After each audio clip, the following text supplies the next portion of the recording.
USC finally got some much added depth and experience.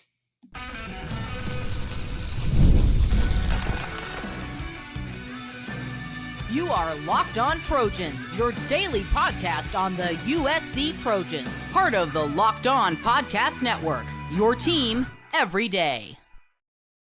Fight on, everyone. I'm your host, Mark Holkin, and thank you for making Locked On USC part of the Locked On Network your first listen every day. Whether you're watching the show on YouTube, wherever you want to download your podcast, it's available on all the platforms.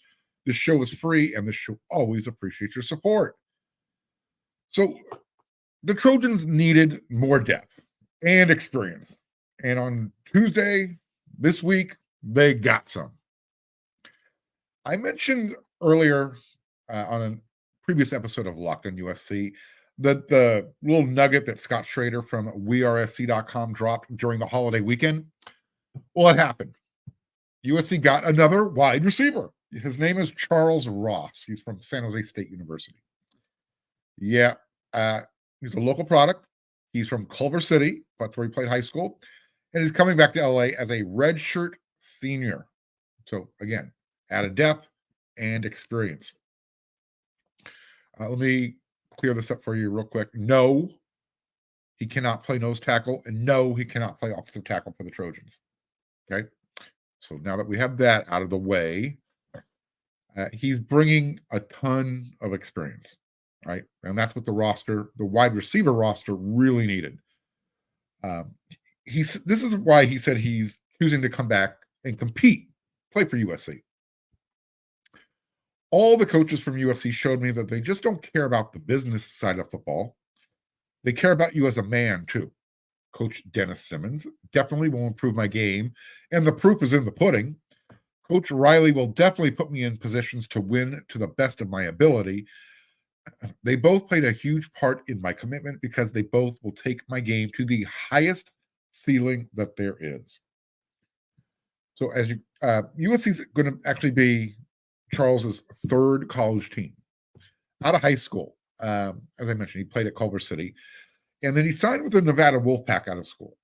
He played in 8 games for them, and then that was after he redshirted his, I guess we'll call it his true freshman season. But he caught 4 balls for 37 yards. In 2021, he then jumped into the transfer portal, transferred to San Jose State, and for these last 3 years, he's been a Spartan. Now he's a Trojan. And look, I know a lot of you rolled your eyes when I said that USC got another pass catcher. However, the Trojans needed to add depth.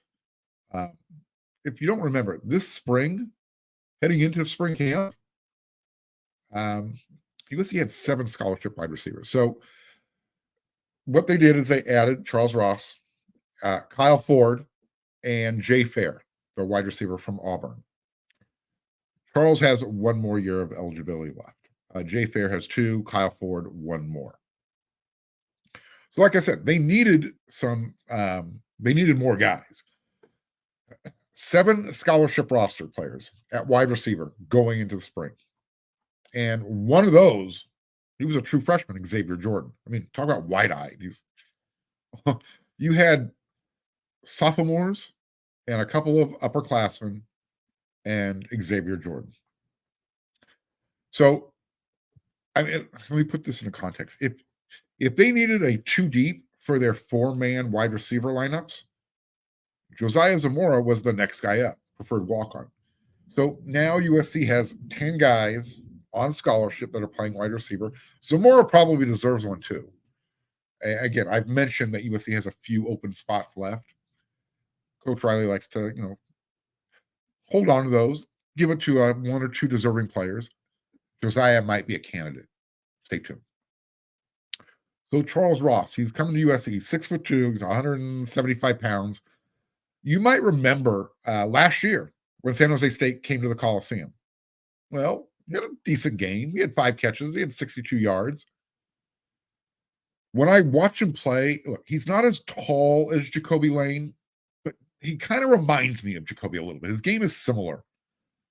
Long arms, really athletic, pretty athletic. Ross can go up. What I noticed when I watched his film, not just in the USC game, he can go up and high point the ball. He's got a really nice catch radius, and he's also not afraid to go over the middle. So that's key. You want players like that who are fearless. And like I said, I think he's the perfect complement for USC's wide receiver core. I'm going to talk more about the wide receiver group in the next segment. USC did not need to go out and find someone who's going to push the four super sophomores. Oh, by the way, that was for you, Juan Aguilar. Juan is one of my everydayers. He asked how come I pronounce it sophomore, because that is the correct way to pronounce it. Anyways, back to this. So again, I know things could change. And again, I anticipate that Zachariah Branch and Deuce Robinson and Jacoby Lane and Mekhi Lemon are going to be the four. Those are the four super softs. But Kyron Ware Hudson, we got to get that figured out. How is he addressing himself this year? I've seen it both ways. So you got Kyron and the younger guys that came in with the 2023 class. They're going to be Miller Moss and Jaden Mayaba's go-to guys, those five. But the wide receiver room, they needed guys who can come over and chip in, right? Be ready when called upon. God forbid, heaven forbid, anybody gets hurt.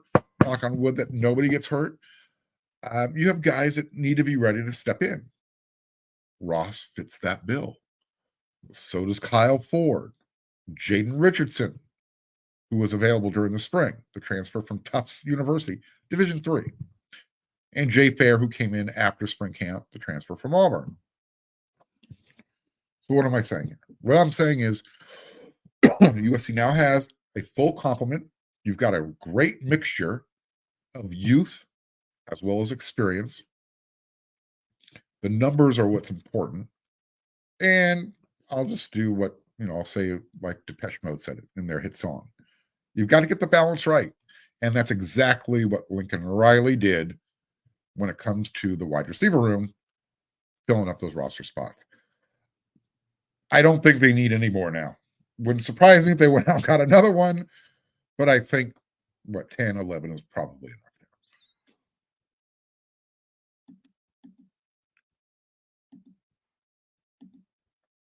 It's winner take all time in the NBA and NHL, and FanDuel's giving you a shot to bring home a big win of your own. Right now, new customers, you're going to get $150 in bonus bets with any winning $5 bet. That's $150 that you can bet on the point spreads, the money lines. You like to do those player prop bets? Get on it, and you can do a whole lot more over there at FanDuel. So visit FanDuel.com/locked on and make every playoff shot count. That's FanDuel, America's #1 sports book.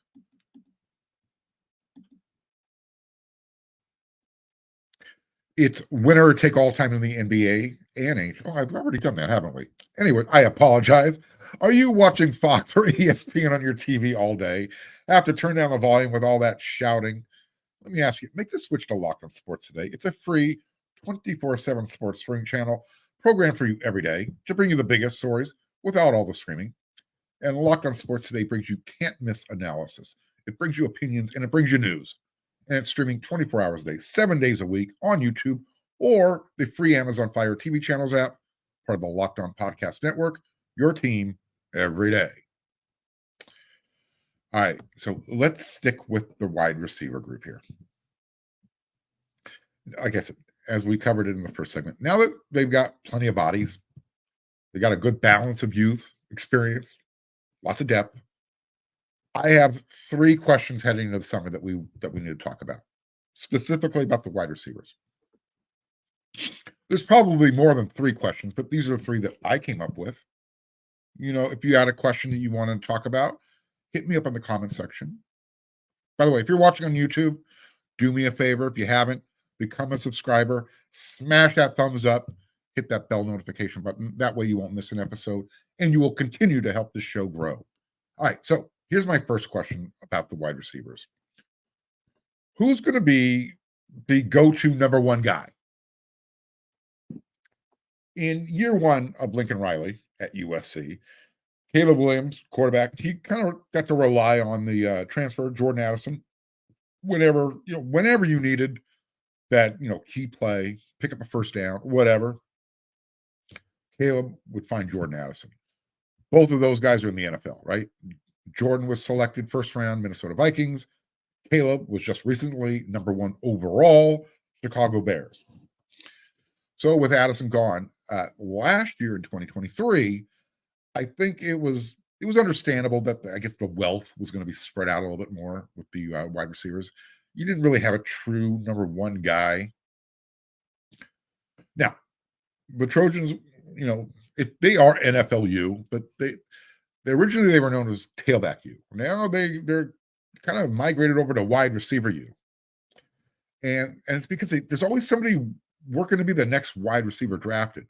So last season, I guess you could say they were 1A and 1B. You can slot whomever you want, 1A and 1B.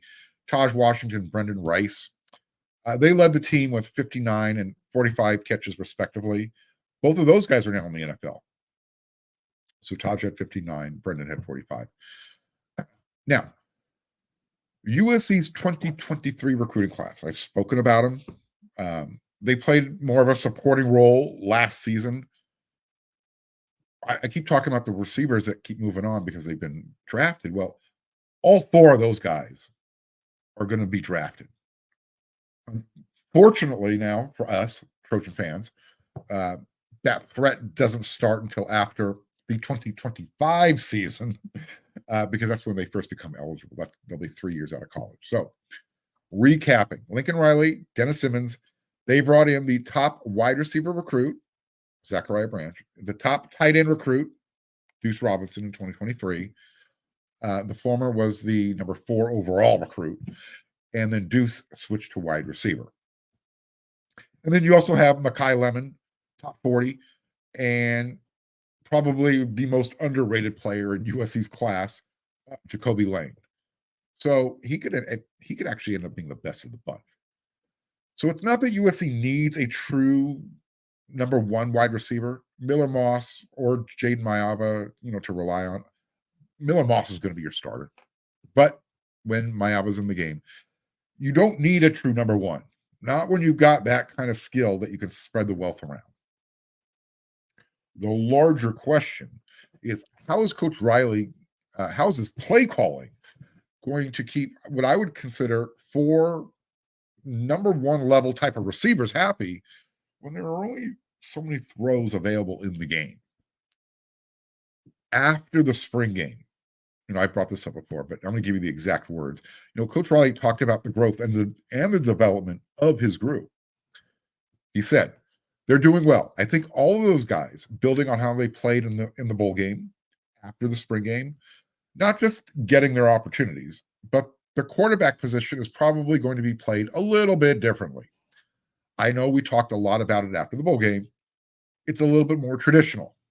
And I think at times it can be a good thing for some of these receivers in terms of getting in a rhythm and just letting these guys make plays. And that got me thinking. I remember back when Cody Kessler was USC's starting quarterback, and USC's head coach at the time called him out. I think it was Sark. Hard to remember. I mean, you got to give Cody Kessler a lot of credit. He played for Lane Kiffin, Sarkisian, Coach O, and Coach Helton. The guy was put through the ringer. Anyways, I think it was Coach Sark who said he wanted Cody to trust his guys more and, let them go out and make a play. In other words, stop taking the safe pass. Stop thinking and dunking it. Let her rip. You've heard me say it. No risk it, no biscuit. In a sense, this is kind of what Coach Riley was just saying, what he was alluding to, but in reverse, without saying Caleb Williams' name. Miller, I'm kind of editorializing it now. Miller needs to play more like Kessler, but play like he did in the Holiday Bowl. Go let your guys make the plays. We were really impressed by those wide receivers in the Holiday Bowl. Jacoby, sliding, making catches, going up in the end zone, one-handed. Deuce Robinson, Mekhi Lemon, everybody showed up. Kyron Hudson. So, look, you don't have to agree with me that Miller Moss or Jaden, they have to trust their skill players, not play it safe. Yeah, you want to protect the ball at all costs. But if you don't agree with me, then pick it up with Coach Riley, because here's the other part of what he said after the spring game. The quarterbacks we have in the room, that's more of their style. When you've got playmakers like those guys, who I was just talking about, it's awesome. You're excited about it, and they're excited about it. We have some weapons in that room that we feel that are going to give us an advantage every time we step on the field next year. So there you have it from the horse's mouth. Quarterbacks, run the play that's called. Let the guys that are out there help you out. Don't try and do too much. Don't try and overthink things. Don't try and do more than you're capable of. Just play. Let the game come to you. That will be the biggest learning curve for Caleb Williams in the NFL. Let the game come to him. Don't force it. Question number 2.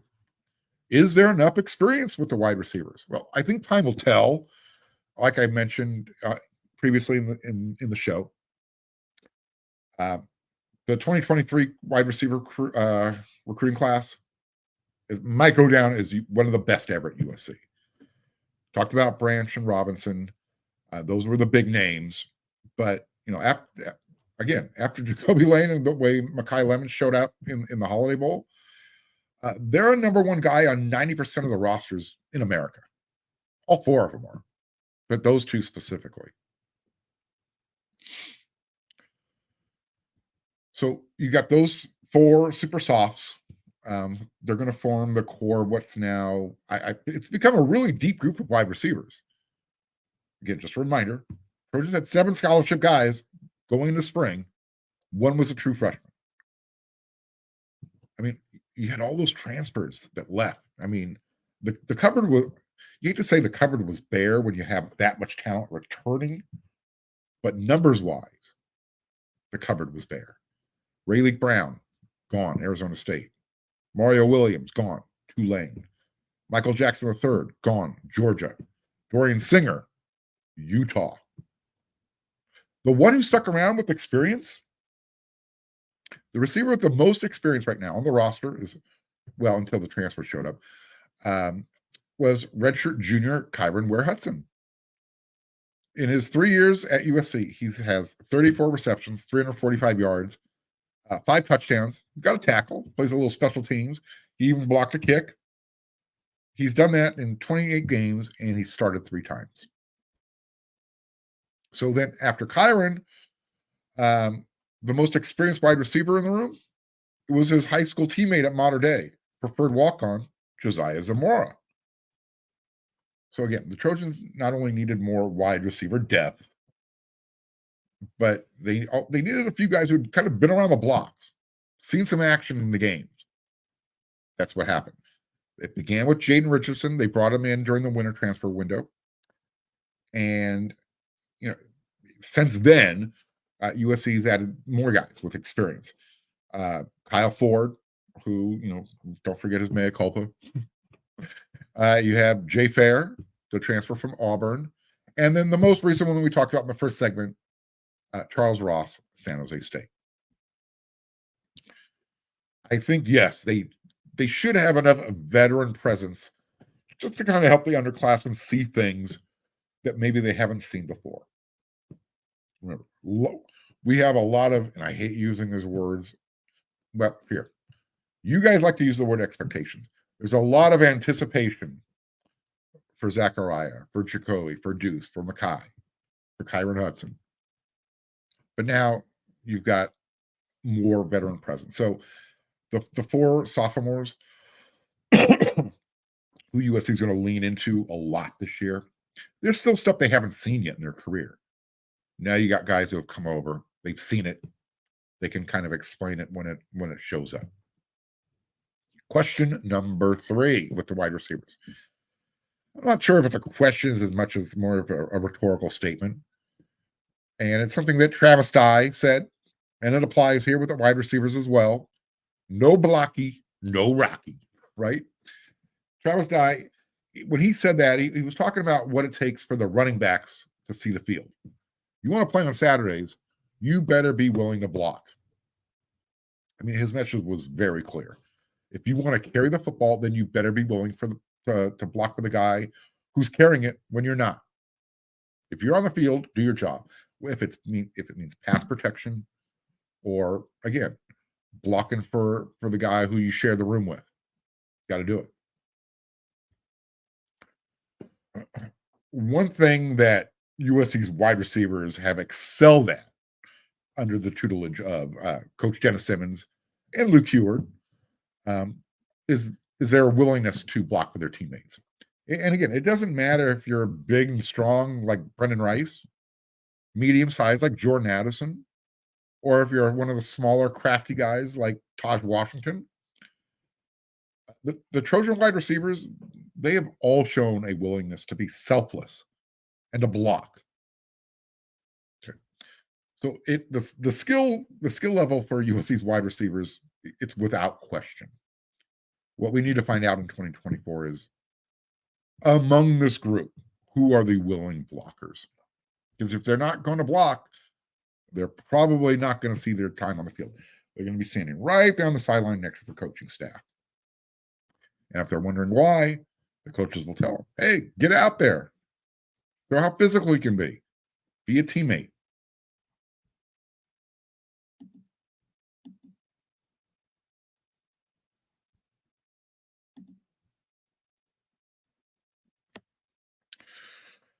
All right, as you know, every week I'm part of a panel show over there on wearesc.com inside the Trojan Huddle.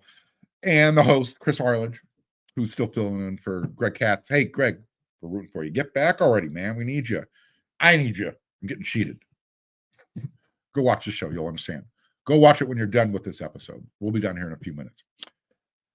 So one of the questions that Judge Arledge came up with was, which former USC opponent, which player, when they had the ball in their hands, scared the crap out of you the most?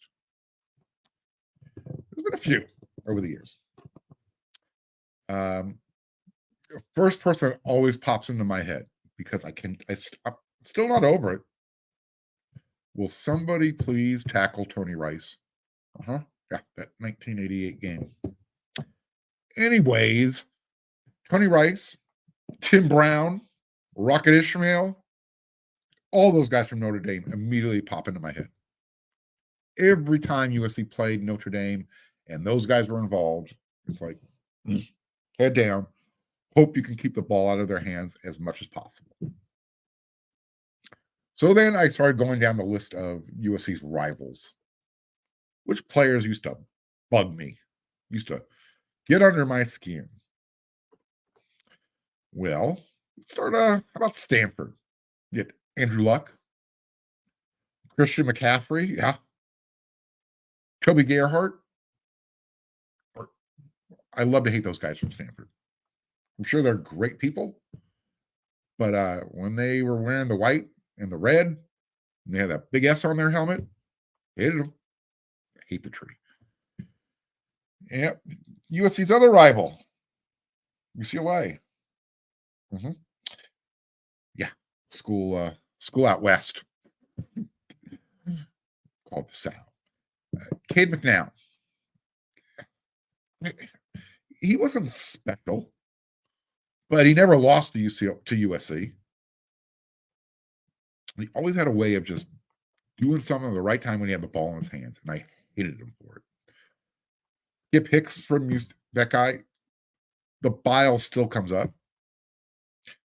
Yeah, that guy was. Remember that overtime game? Yeah, him. That guy.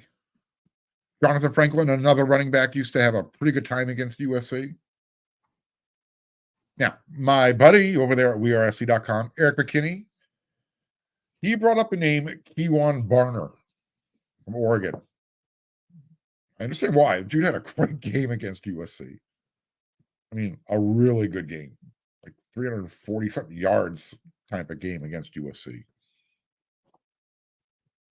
Now, I would have probably said D'Anthony Thomas, Michael James. Doesn't matter, though. They're all Ducks. They all suck. Oregon State. Who remembers the Roger brothers? You'll probably remember Jacquiz more than James. But yeah, Quiz used to tear USC a new one when they played. Both times. Could never find him. USC's oldest rival, Cal, Marshawn Lynch, right? That dude ran really angry. You did not want to see him with the ball in his hand. There was going to be impact. So not only did he run angry, I'm sure you've seen him driving the golf cart around. Yeah, that's how he ran. Like he was driving that golf cart. I was trying to remember if there was anybody from the Huskies off the top of my head, but can't think of anybody.